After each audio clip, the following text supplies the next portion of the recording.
Hello viewers, আসসালামু আলাইকুম। আপনারা কিভাবে আপনাদের স্ন্যাপচ্যাট অ্যাকাউন্ট ডিলিট করবেন সেই প্রসেসটি আজকের এই ভিডিওতে আমি আপনাদেরকে দেখিয়ে দেব। স্ন্যাপচ্যাট অ্যাকাউন্ট ডিলিট করার জন্য প্রথমেই চলে যাবেন আপনারা আপনাদের স্ন্যাপচ্যাট অ্যাকাউন্টে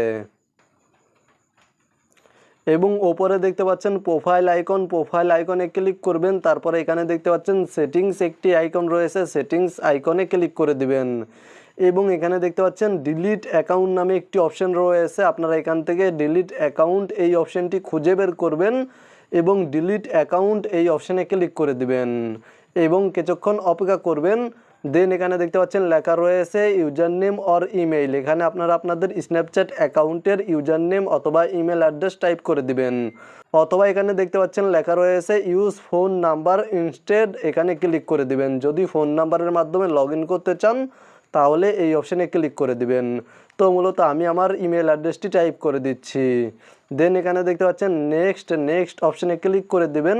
তারপরে আপনারা আপনাদের স্ন্যাপচ্যাট অ্যাকাউন্টের পাসওয়ার্ড টাইপ করে দিবেন এবং তারপরে এখানে দেখতে পাচ্ছেন নেক্সট অপশানে ক্লিক করে দিবেন এবং কিছুক্ষণ অপেক্ষা করবেন। তাহলে আপনারা আপনাদের ইমেল অ্যাড্রেস অথবা ফোন নাম্বারে ভেরিফিকেশন কোড পেয়ে যাবেন। আর যদি আপনাদের স্ন্যাপচ্যাট অ্যাকাউন্টের টু ফ্যাক্টর অথেন্টিকেশন চালু করা থাকে তাহলে অথেন্টিকেটর অ্যাপে বা যেই ফোন নাম্বারের মাধ্যমে টু ফ্যাক্টর চালু করেছেন সেই ফোন নাম্বারে ভেরিফিকেশন কোড পেয়ে যাবেন। জাস্ট ভেরিফিকেশন কোডটি এখানে সাবমিট করে দিবেন এবং নিচে দেখতে পাচ্ছেন নেক্সট অপশানে ক্লিক করে দিবেন এবং কিছুক্ষণ অপেক্ষা করবেন।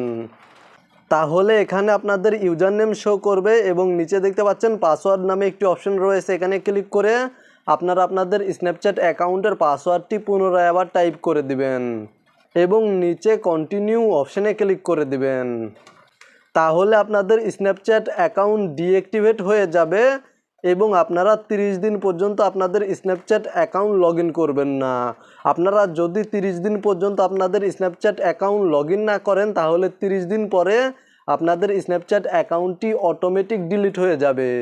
আর যদি 30 দিনের মধ্যে আপনারা আপনাদের স্ন্যাপচ্যাট অ্যাকাউন্ট লগ ইন করেন তাহলে আপনাদের স্ন্যাপচ্যাট অ্যাকাউন্ট ডিলিট হবে না, পুনরায় আবার স্ন্যাপচ্যাট অ্যাকাউন্ট রিঅ্যাক্টিভেট হয়ে যাবে।